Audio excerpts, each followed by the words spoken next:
When I first started my business at age 17, there was a huge amount that I didn't know about being service-based. Over the last 4 years, mainly through a ton of failures and mistakes, I have had a lot of learning curves, and I want to share some of them in this video by talking about 5 things that I wish I'd known about running a service-based business. So whether you're looking to start one or you've already got one, it's my hope that by me sharing my experiences, you might save a bit of time and maybe a bit of pain as well as you look to do the same. So starting off with lesson number 1, which is that you've got to back yourself first. Running a service-based business is really about selling your brain. And when you think about it, that's a weird thing to do. Particularly with something like coaching, which is what I do, there is nothing tangible about what I sell. And what that means is there is a huge amount of confidence and self-belief involved in selling and running my business. Particularly in the early days, before you have tons of evidence for the fact that you're good at what you do, and before people are maybe asking you to do it for them, you've got to be the person to back yourself first. If you don't back yourself, if you don't believe and trust your expertise, how can you expect other people to? Running a service-based business is a constant mindset struggle, and honestly, it does get easier over time because now, 4.5 years in, I have a lot of evidence that tells me that my beliefs that I'm good at what I do are true, but it's a constant choice to decide, hey, I'm gonna back myself.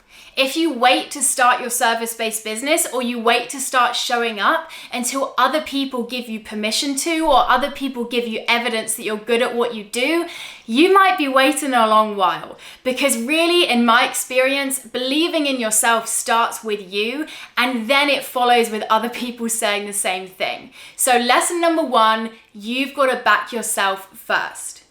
Lesson number 2 of things I wish I'd known about running a service-based business is that experience is everything.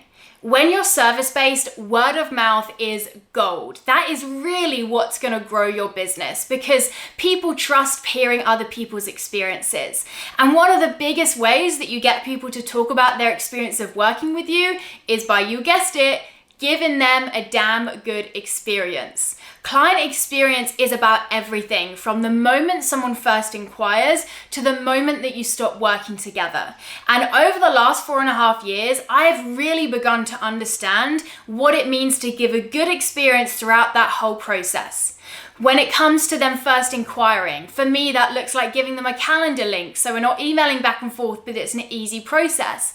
Once they've decided to work with me, my onboarding process is automated. They pay online. It's a really slick and simple process. Right before they start working with me, I send them a welcome pack to get them excited and to give them a little thank you for deciding to hire me. Whilst we're working together, I use systems and tools that make our communication really clear and really simple. I follow up in a quick way. I have clear boundaries for them of how they can contact me. And then when we stop working together, I have a system in place that makes sure that I offboard them well, and I don't just leave people in the dark after that last session. That is something that I've worked on over the years, and I'm not saying that you have to do all of those things, but really if you give people a good experience, they are so much more likely to talk about it and share about it. And really when you're service-based, that is what is going to help you grow. You can back yourself all that you want, and you of course need to, but it's really powerful when you backing yourself is backed up with other people saying similar things. So create an experience that's worth talking about. Don't just do the bare minimum, but consider ways that you can go above and beyond to create a great experience for your clients. It doesn't have to be expensive. It doesn't have to be time consuming. There are really small things that you can do that are just going to make sure that your client experience is as high as possible. If it helps, just think of yourself on the other end of your services and think about what you would like to experience as you move through that journey from initially inquiring to finishing the work. Lesson number 3 is that it takes time to build a reputation. I first started calling myself a digital marketing coach in the back end of 2017, and I signed my first full-paying proper client for my digital marketing coaching in August of 2018. That is almost a year on from me calling myself something to someone paying me for that thing that I was selling. Now, I'm not saying it has to take that long for everyone, but I am saying that a reputation, or at least hopefully a good one, takes time. I created tons of content. I showed up in tons of different ways before that first person trusted me enough to pay me money to coach them. And for me, that's the way that it should be. People are making a huge risk and a huge investment in paying for your services, especially when, like I've already mentioned, it's not something that's tangible. So don't expect your service-based business to be an overnight success. There are things, of course, that you can do that are going to speed that up. Do I think everyone has to wait almost a year for their first client? Absolutely not. But does it take time to build a good reputation in a sustainable and value-driven way? 100%. Building a reputation is definitely a snowball thing. I signed my first client in the August of 2018, and then I was fully booked with clients by August of 2019. So that was a lot of growth within 1 year. But like a snowball, the bigger it gets, the more it picks up speed. And as word of mouth, as I've already mentioned, is so powerful, the more people you work with, the more people you're going to be open to working with, and the more your business is going to grow. One thing that I'd really recommend doing if you're looking for a way to get yourself out there before you have any paying clients is work with people for free.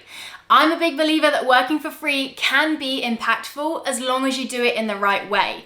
And for me, doing some free work in that 9-month gap between starting the business and getting my first client, I think was really pivotal in me growing in confidence, obviously getting some kind of a reputation and testimonials and evidence behind my name, and also in me refining my services to make sure that I was good at what I do. So don't spend the time waiting around for your first client to come. You got to put yourself out there for that to happen, but also don't put the pressure on yourself for it to be instant. A good reputation should take time. Which brings me on to my fourth lesson, which really I learned once I was fully booked with clients, which is that people talk about diversifying your income for a reason. Before I was fully booked with clients, I didn't really understand this whole conversation about diversifying your income as a coach.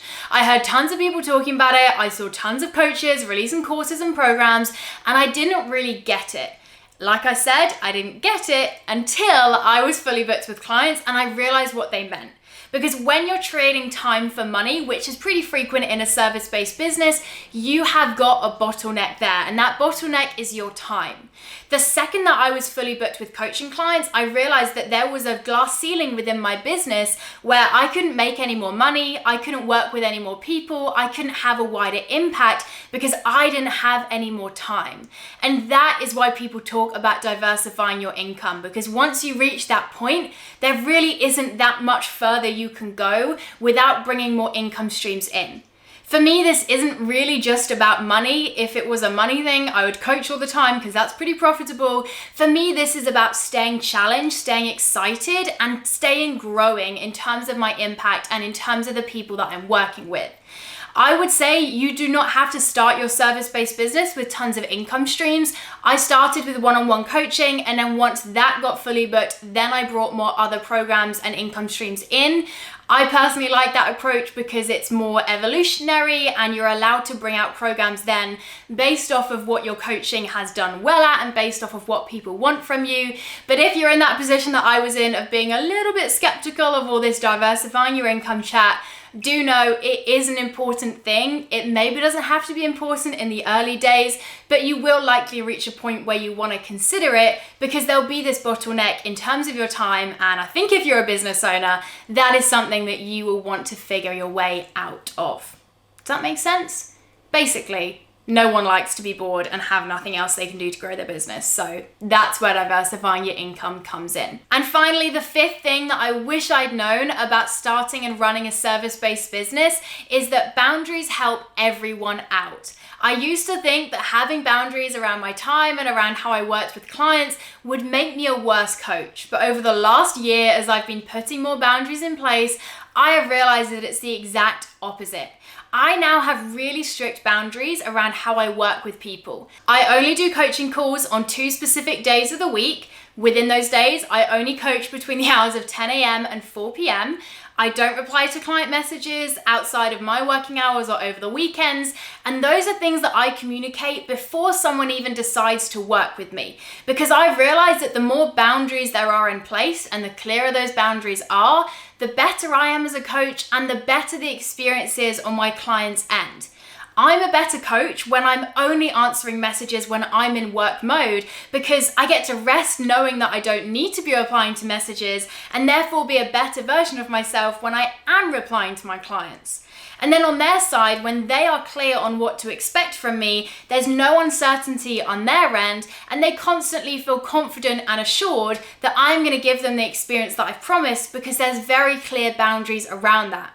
Honestly, I used to think it was the absolute opposite, and let me just tell you, by experience, I have learned that it is not true. Boundaries make you a better business. They make it better for you as a business owner and for your clients or customers who are paying you. This is one that took me so long to learn, and honestly, I wish I'd learned it sooner, because it's just helped the business and myself in so many ways.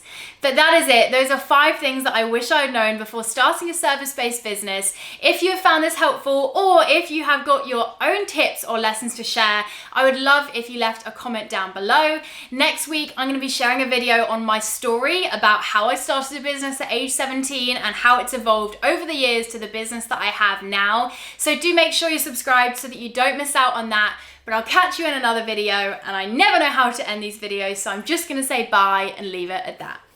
Bye.